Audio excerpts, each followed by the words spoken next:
Hello everyone, कैसे हैं आप सभी का बहुत बहुत स्वागत है। एडीओ का ये हमारा क्लास 5 है, जिसमें जो है पंचायती राज की जानकारी जिसके आपके सिलेबस में दिया हुआ है, इससे जो है 30 नंबर के क्वेश्चन पूछे जाएंगे। इसका आज हम लोग इकाई 1 73वां संविधान संशोधन 1992 इससे रिलेटेड एमसीक्यूज देखने वाले हैं। सो वीडियो को शुरू से लेकर लास्ट तक जरूर। यदि वीडियो अच्छा लगता है तो प्लीज़ वीडियो को लाइक, शेयर और सब्सक्राइब जरूर किया करिए। चलिए स्टार्ट करते हैं आज का पहला क्वेश्चन। पहला क्वेश्चन है, भारतीय संविधान का कौन सा अनुच्छेद त्रिस्तरीय पंचायती राज का प्रावधान करता है? ऑप्शन ए है अनुच्छेद 243, बी अनुच्छेद 243 बी, सी अनुच्छेद 248 और डी है इनमें से कोई नहीं। सही आंसर क्या हो जाएगा? ऑप्शन नंबर बी, अनुच्छेद 243 बी जो है त्रिस्तरीय पंचायती राज का प्रावधान करता है। ठीक है, ऑप्शन नंबर बी। देखते हैं अगला क्वेश्चन। क्वेश्चन नंबर 2 है, स्थानीय स्वशासन की शक्ति किसके द्वारा प्रदत्त होती है? ऑप्शन ए है केंद्रीय शासन द्वारा, बी राज्य शासन द्वारा, सी राष्ट्रपति द्वारा और डी है भारतीय संविधान द्वारा। सही आंसर क्या हो जाएगा? ऑप्शन नंबर डी, भारतीय संविधान के द्वारा जो है स्थानीय स्वशासन की शक्ति प्रदत्त होती है। ठीक है, ऑप्शन नंबर डी। देखते हैं अगला क्वेश्चन। क्वेश्चन नंबर 3 है, संविधान के किस भाग में पंचायत राज व्यवस्था का उल्लेख है? ऑप्शन ए है 9वां, बी 10वां, सी 11वां और डी है 12वां। सही आंसर क्या हो जाएगा? ऑप्शन नंबर ए, 9वें भाग में। ठीक है, संविधान के 9वें भाग में पंचायत राज व्यवस्था का उल्लेख है। ठीक है, ऑप्शन नंबर ए। देखते हैं अगला क्वेश्चन। क्वेश्चन नंबर 4 है, सूची 1 को सूची 2 से सुमेलित करना है। सूची 1 में अनुच्छेद और सूची 2 में जो है प्रावधान दिया हुआ है। ए में दिया है 243 का और इसके अंतर्गत कौन सा प्रावधान है आप लोगों को मैच करना है। तो 243 का जो है किसका प्रावधान करता है? ग्राम सभा का।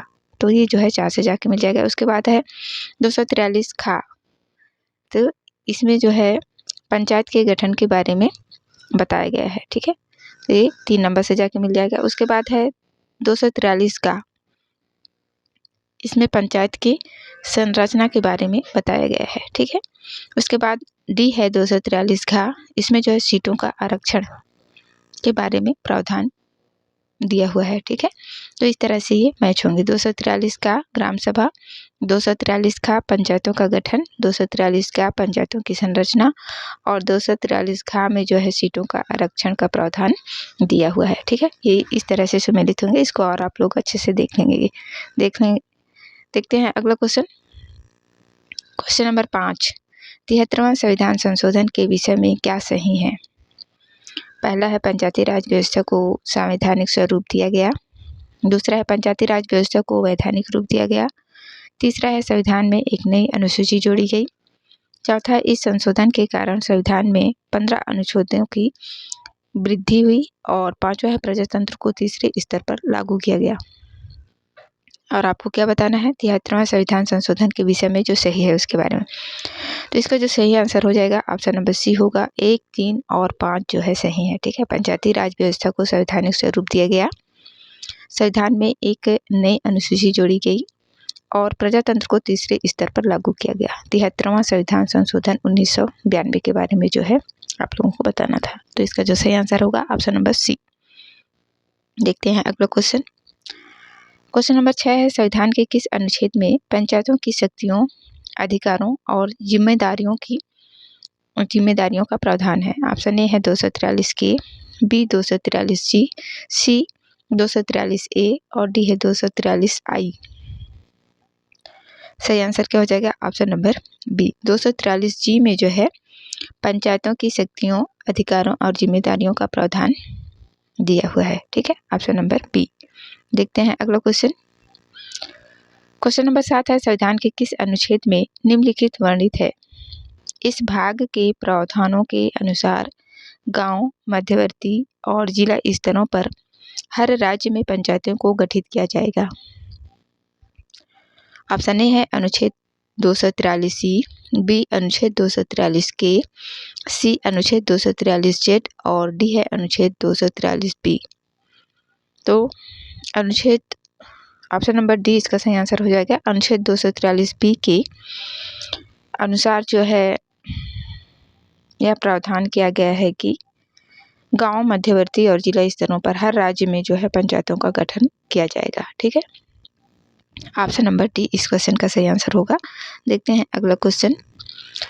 क्वेश्चन नंबर 8 है, भारतीय संविधान के किस अनुच्छेद में पंचायतों में अनुसूचित जाति और अनुसूचित जनजातियों के लिए आरक्षण का प्रावधान है? ऑप्शन ए है 243 ए, बी 243 बी, सी है 243 सी और डी है 243 डी। सही आंसर क्या हो जाएगा? ऑप्शन नंबर डी 243 डी में जो है पंचायतों में अनुसूचित जाति और अनुसूचित जनजातियों के आरक्षण के बारे में दिया हुआ है। ठीक है, ऑप्शन नंबर डी। देखते हैं अगला क्वेश्चन। क्वेश्चन नंबर 9 है, सूची 1 को सूची 2 से सुमेलित कीजिए। सूची 1 में अनुच्छेद और सूची 2 में प्रावधान दिया हुआ है। ए में दिया है 243 1 2 3 4। सूची 2 को देखिए और इसके बारे में क्या प्रावधान दिया गया है 243 में, उससे आप लोगों को इसे मैच करना है। तो ये किससे मैच होगा? 243 ई में क्या दिया हुआ है? पंचायतों का कार्यकाल। ठीक है, तो ये 1 से जाके मिल जाएगा। इसके बाद 243 एफ, तो इसमें क्या दिया हुआ है? क्या प्रावधान है? पंचायतों के सदस्यों की निर्धारताएं। ठीक है, ये 2 से जाके मिल जाएगा। उसके बाद है 243 जी, इसमें जो है पंचायतों की शक्तियों के बारे में प्रावधान दिया हुआ है। ठीक है, तो ये 3 से मिलेगा। और डी 243 एच, इसमें पंचायतों के कर का निर्धारण का प्रावधान दिया हुआ है। ठीक है, तो ये जो है 4 से जाके मिलेगा। तो इस तरह से सुमेलित होगा। 243 सी पंचायतों का कार्यकाल, 243 एफ पंचायतों के सदस्यों का निर्धारताएं, 243 सी पंचायतों की शक्तियों और 243 एच में जो है पंचायतों के कर का निर्धारण के बारे में प्रावधान दिया हुआ है। ठीक है, तो ये इस तरह से जो है सुमेलित होंगे। ठीक है, देखते हैं अगला क्वेश्चन। क्वेश्चन नंबर 10 है, 11वीं अनुसूची में अनुच्छेद 243 जी के अंतर्गत कितने विषयों को सम्मिलित किया गया है? ऑप्शन ए है 28, बी 29, सी 30 और डी है 31। सही आंसर क्या हो जाएगा? ऑप्शन नंबर बी 29 विषयों को। ठीक है, 11वीं अनुसूची में अनुच्छेद 243 जी के अंतर्गत 29 विषयों को सम्मिलित किया गया है। देखते हैं अगला क्वेश्चन।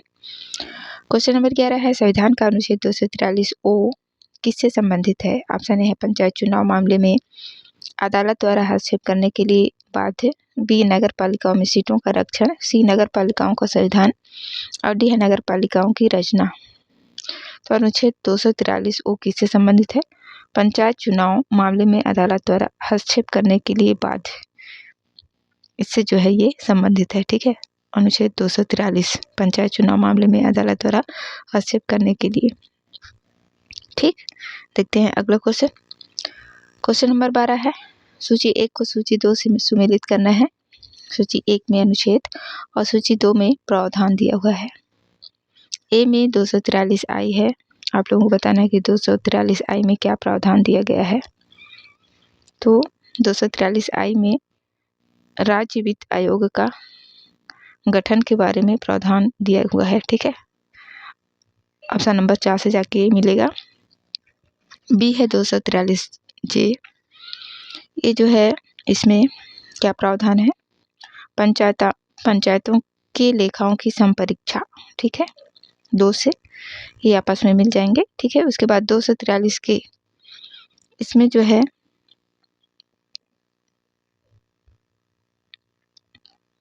पंचायतों के लिए निर्वाचन के बारे में दिया हुआ है। ठीक है, तो ये जो है 3 से मिलेगा। और उसके बाद है 243 एल,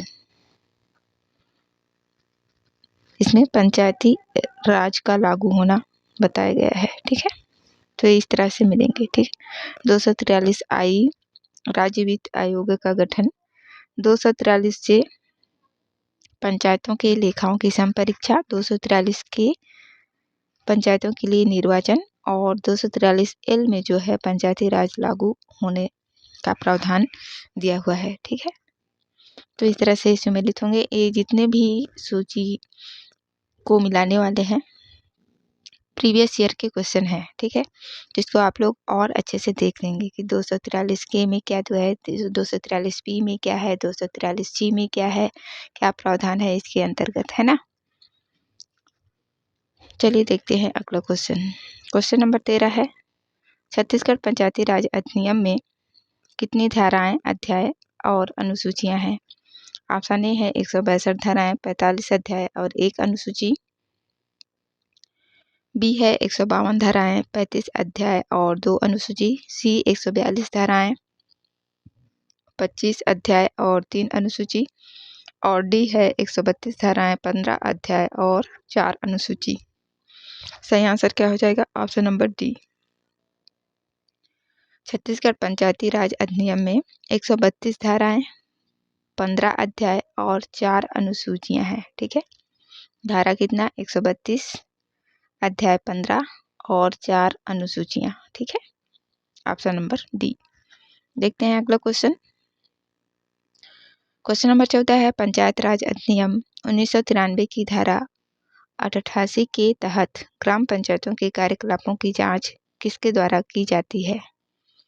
ऑप्शन ए है पंचायत एवं समाज शिक्षा संगठन, बी आंतरिक अंकेक्षण एवं करारोपण अधिकारी, सी जिला अंकेक्षण और डी है कलेक्टर द्वारा नामांकित कम से कम द्वितीय श्रेणी का अधिकारी।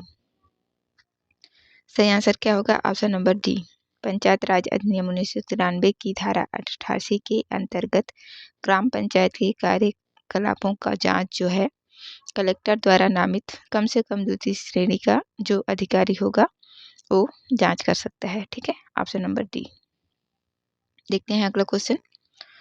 क्वेश्चन नंबर 15 है, छत्तीसगढ़ पंचायती राज अधिनियम किस वर्ष से प्रभावी हुआ? ऑप्शन ए है 1998, बी 1995, सी 1993 और डी है 1999। सही आंसर क्या हो जाएगा? ऑप्शन नंबर सी 1993 से। ठीक है, देखते हैं अगला क्वेश्चन। क्वेश्चन नंबर 16 है, इस राज्य के पंचायती राज अधिनियम 1993 में राज्य गठन के पश्चात अभी तक कितने संशोधन हुए हैं? ऑप्शन ए है 1, बी 2, सी 3 और डी है इनमें से कोई नहीं। सही आंसर क्या हो जाएगा? ऑप्शन नंबर बी 2 बार। ठीक है, पंचायती राज अधिनियम 1993 में राज्य गठन के पश्चात अभी तक जो है इसमें 2 संशोधन किए जा चुके हैं। देखते हैं अगला क्वेश्चन। क्वेश्चन नंबर 17 है, पंचायत राज अधिनियम 1993 की किस धारा में ग्राम पंचायत के पदाधिकारियों को वापस बुलाए जाने का प्रावधान है?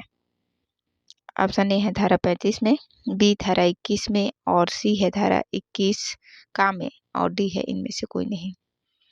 तो पंचायत के पदाधिकारियों को वापस बुलाए जाने का प्रावधान जो है धारा 21 का में दिया हुआ है। ठीक है, ऑप्शन नंबर सी इस क्वेश्चन का सही आंसर हो जाएगा।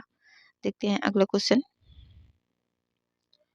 पंचायत राज अधिनियम 1993 के तहत किस धारा के अंतर्गत प्रत्येक जनपद पंचायत और जिला पंचायतों को अपने निर्वाचित सदस्यों में से कुछ स्थायी समितियों का गठन करने की शक्तियों को परिभाषित करती है? ऑप्शन ए है धारा 23, बी धारा 36, सी धारा 47 और डी है धारा 54। सही आंसर क्या हो जाएगा? धारा 54 जो है इस प्रकार का प्रावधान करता है। ठीक है, कि प्रत्येक जनपद पंचायत और जिला पंचायत को अपने निर्वाचित सदस्यों में से कुछ स्थायी समितियों का गठन करने की शक्तियों को बताता है। ठीक है, धारा 47। देखते हैं अगला क्वेश्चन। क्वेश्चन नंबर 19 है, सूची 1 को सूची 2 से सुमेलित करना है। एक में धारा दिया हुआ है और दूसरे में प्रावधान। धारा 37 किससे क्या प्रावधान है इसमें? धारा 37 में तो रिक्तियों का भरा जाना। ठीक है, ये जो है 3 से जाके मिल जाएगा। उसके बाद है धारा 38, इसमें पदाधिकारियों द्वारा त्यागपत्र के बारे में प्रावधान है। धारा 39 पदाधिकारियों को हटाया जाना। ठीक है, ये इस बारे में प्रावधान करता है। उसके बाद है धारा 40 पदाधिकारियों का निलंबन। ठीक है, एक से जाके मिल जाएगा। ठीक, तो इस तरह से सुमिलित होंगे। धारा 27 में क्या है? रिक्तियों का भरा जाना। धारा 38 में पदाधिकारियों द्वारा त्यागपत्र। धारा 38 में पदाधिकारियों द्वारा त्यागपत्र और धारा 39 में जो है पदाधिकारियों को कैसे हटाया जाना है इसके बारे में दिया हुआ है। और धारा 40 में जो है पदाधिकारियों का निलंबन। ठीक है, इस बारे में प्रावधान दिया हुआ है। ठीक है, तो ये धारा और अनुच्छेद इसे आप लोग जो है अच्छे से देख लेंगे, इससे क्वेश्चन आएंगे ही आएंगे। ठीक है, चलिए देखते हैं अगला क्वेश्चन जो कि इस वीडियो का लास्ट क्वेश्चन है। छत्तीसगढ़ पंचायती राज अधिनियम 1993 लागू होने के बाद किस अभिकरण को जिला पंचायत में विलीन कर दिया गया है? ऑप्शन ए है जिला ग्रामीण विकास अभिकरण, बी जिला विकास अभिकरण, सी है जिला नगरीय विकास अभिकरण और डी है जिला ग्रामीण कल्याण अभिकरण। सही आंसर क्या हो जाएगा? ऑप्शन नंबर ए, जिला ग्रामीण विकास अभिकरण को जो है छत्तीसगढ़ पंचायती राज अधिनियम 1993 के लागू होने के बाद इसको जिला पंचायत में विलीन कर दिया गया है। ठीक है, मिला दिया गया है। ठीक, ऑप्शन नंबर ए इस क्वेश्चन का सही आंसर होगा। तो ये थे कुछ इंपॉर्टेंट एमसीक्यूज छत्तीसगढ़ पंचायती राज अधिनियम से। ठीक है, आशा करती हूँ आप लोगों को वीडियो अच्छा लगा होगा। वीडियो देखने के लिए आप सभी का बहुत बहुत धन्यवाद।